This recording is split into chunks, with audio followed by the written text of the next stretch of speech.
So when an atom emits these photons, it's because it has energy. And what's the cause of that energized state? It's the photons it's received. So it's received energy, and its energy is pumped up, boom, and then eventually it has to release that energy. All right? So the causes are all those photons. You know, when the atom emits one blue photon, boom, I set off a blue photon. What is the cause of that? Was it the blue photons that the atom received? Was it the radio waves that it received? You know, what was it? It was all of the photons that it ever received and not yet emitted the energy of at that point.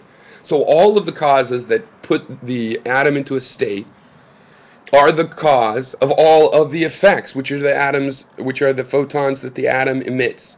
Okay, and that's the issue, is that cause and effect, instead of being a traceable one-to-one with locality on the bottom scale, you see, the problem is you guys lost a certain amount of locality on the microscopic scale. There's these discrete gaps. Things were made of discrete chunks.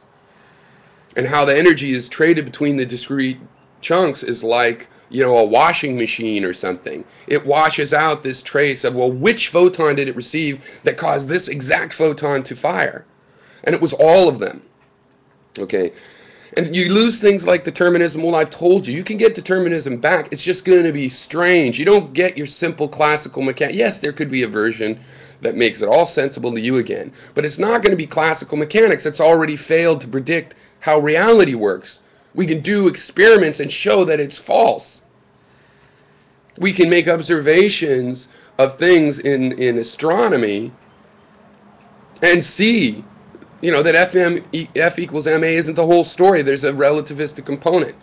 Furthermore, we know there's even more, that we don't have all the components yet. And quantum mechanics standard is not at all the final thing. The attitude in physics is it's very much not the final thing. And people like Einstein wanted to try to make a theory of everything, which is not literally be of everything, but would unify these known laws in physics, hopefully, the way electromagnetism, electricity and magnetism were unified.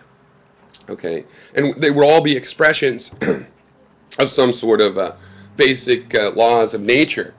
Okay, and we'll still see them the way we see them, but we'll know they reduce down into these common things. Right?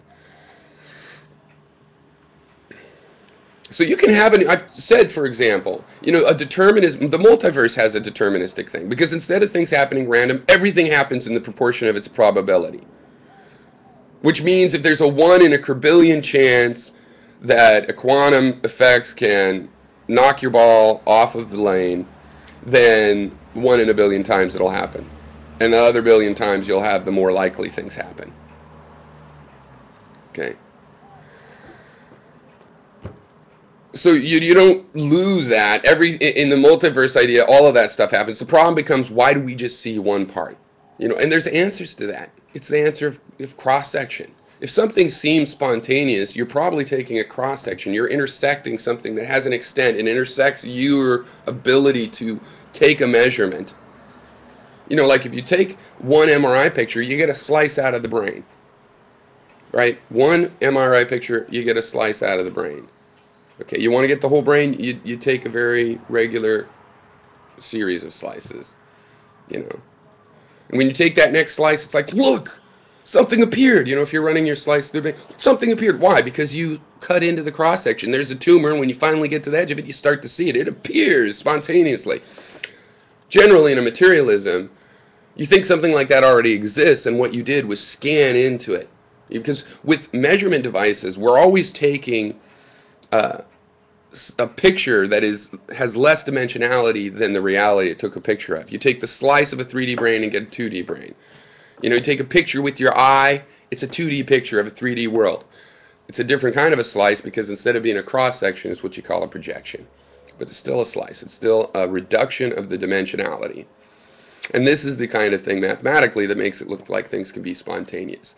And that's why I kind of like the multiverse idea. Now, I don't think all the possibilities necessarily persist. With quantum erasure and other things, it's obvious that, you know, these things that split, they could also merge. And the idea that in quantum mechanics the waveform collapses is just the idea that it does all merge down to one. But all we really know is it merges down to one for those that check and that look. You know, if you keep it in a quantum entangled state. Okay, now here's another thing. It's not that you look. It's that to look, you have to spray photons, like you were saying. You have to interfere with the system. Okay? Perception relates to this energy transfer. It's a very raw touch onto quantum mechanics, because photons striking receptors in the photoelectric effect, that's all explained by quantum mechanics. All right?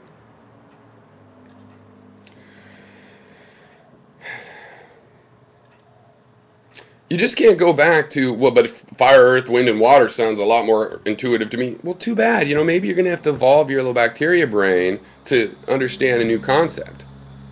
All I can really argue is that some weird interpretation is called for now. Weird according to you, because of the facts. The facts are there. And the two slits experiment is a very good example. You have not grokked it. You just don't get it. The main issue is that the electron is a wave, and that we get back into probability by asking, well, a wave of what? A wave of something that maps one-to-one to probability. You could say, well, in my ontology of the philosophy I study, and I'm an Aristotelian, therefore obviously science is wrong. I have another way to conclude through my objective conclusions that it has to be a certain way, so I think it is deterministic. Fine, but just don't use physics. Physics has moved on for a reason. There are no physicists that approve of quantum mechanics in that sense, and there are a lot that wanted to, that have tried. And you could say, oh no, they're just religious and they're not paying attention to facts. Well, no, actually, most of them don't spend any of this time in the what the bleep stuff, and they're just doing the mathematical modeling. And it's interesting, the dimensionality of the math they've had to use. A particulate thing goes through two slits and acts like a wave. You haven't explained that. And when you do, you've made some attempts. Those explanations if you've followed through, it's been done by thousands of people now, so we know certain aspects about it. Because you can't see inside the quantum system, but you can see the outside. So I know you can't make a system where it doesn't even look like it goes through both slits. Because it does look like it goes through. It might not. It's like when you explain that the sun isn't really moving in the sky, your explanation has to explain why it looks like it moves in the sky. Okay, you can't say, well, it doesn't even look like it. There is no sunrise, that's why. That's not a reasonable to accept that you don't have the appearances.